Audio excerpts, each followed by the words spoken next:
Speaking of Martin Luther King, if there's one thing we can all agree on, it was his dedication to nonviolence. Now, I can't lie. These recent protests were very violent, unlike those, unviolent protests back at the Civil Rights Movement. This is what the American education system teaches us, right? That nonviolence works. Even this student knows it. Watch this. In 1955, the Montgomery bus boycott went into action, and this is when African Americans refused to ride city buses in Montgomery, Alabama. This all started because of Rosa Parks, who wouldn't move to the back of the bus when a white person got on. And as a result of the boycott, the Supreme Court ordered Montgomery to integrate its bus systems. So this movement was effective for social change in not America, but just citywide. See, anyone who's taken 11th grade American history knows that Rosa Parks sparked the Montgomery bus boycotts and proved that nonviolent resistance worked. Except, that's not even at all how it happened.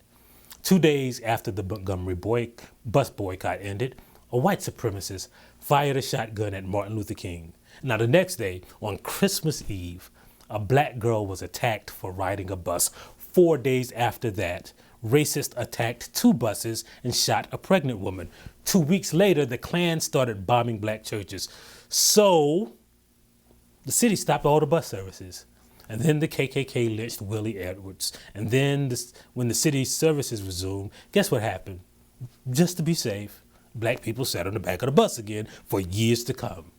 But the city passed more racist laws. They made it illegal for black people to play games against white people, including basketball, dominoes, dice, cards. To be fair, I feel like white people were probably getting their ass kicked anyway. I bet some nigga named James ran a pound on a white boy and stuck the big joker on his forehead in a game of spades, and that little white boy ran straight to a city council meeting. And I don't even know if white people play dominoes. Do white play dominoes?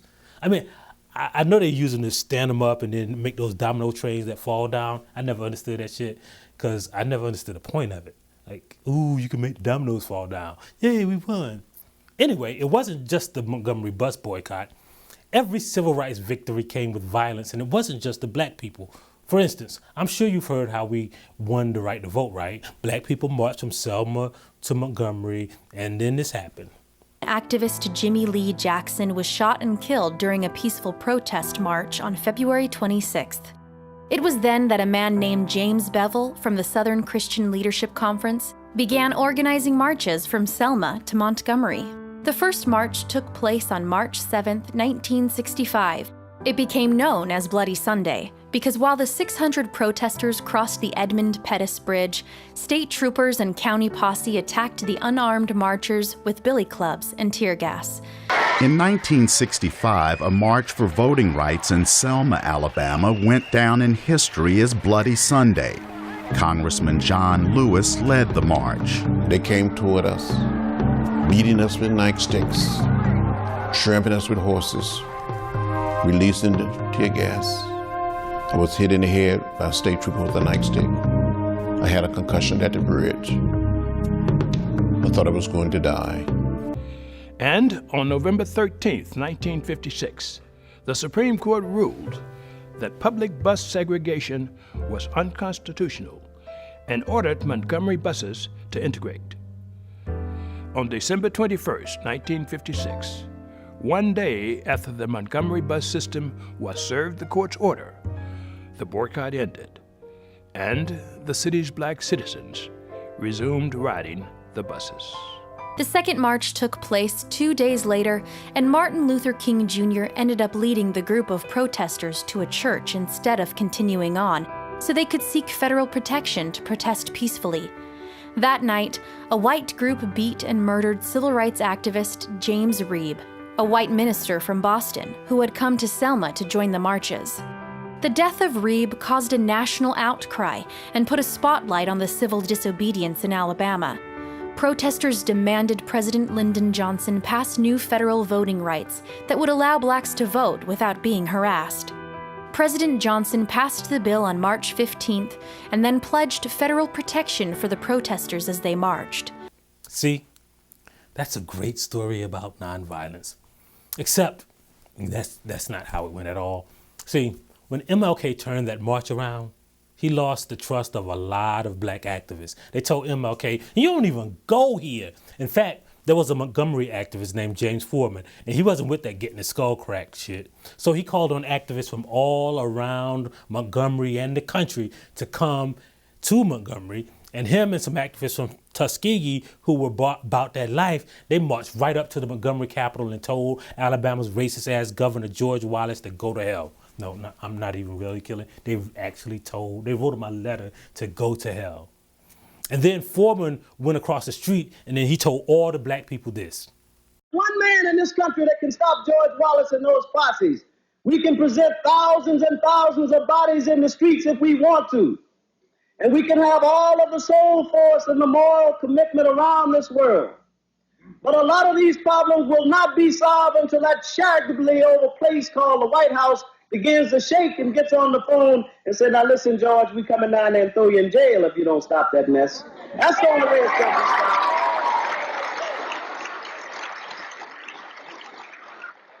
It's not just the sheriff of this county or the mayor or the police commissioner or George Wallace.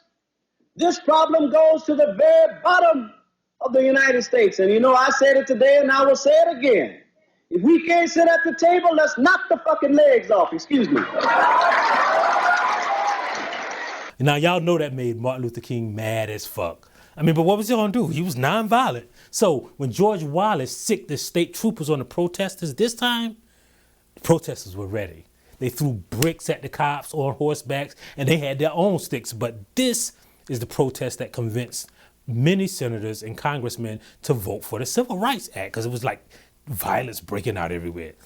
So you've been led to believe that the nonviolent protest got us the right to vote, and it did, along with a few violent protesters. And that's the entire point. The civil rights movement was not a nonviolent movement. In many ways, King was a figurehead, and some people like John Lewis adhered to nonviolence, and others like Foreman and Stokely Carmichael, they didn't. And it wasn't just the same with the civil rights leaders, it was the same with the protesters all over the country. They were nonviolent when they marched with King, and then they were about their life when they were with the Deacons for Defense or the Panthers or the Black Armed Guards in Monroe. God damn, I wish I really could just tell y'all the story about the Black Armed Guards. Anyway, it was the combination of this turmoil that made these civil rights changes, not just like nonviolence, but the reason they tell you about nonviolent resistance is because that's the side they want you to take. And there's nothing wrong with nonviolent resistance. But if you listen to like the whitewash history, they'll have you believe that it existed in a vacuum and everything you got came from nonviolence, and they conveniently leave out one thing. They resisted like a motherfucker. Received in our newspaper.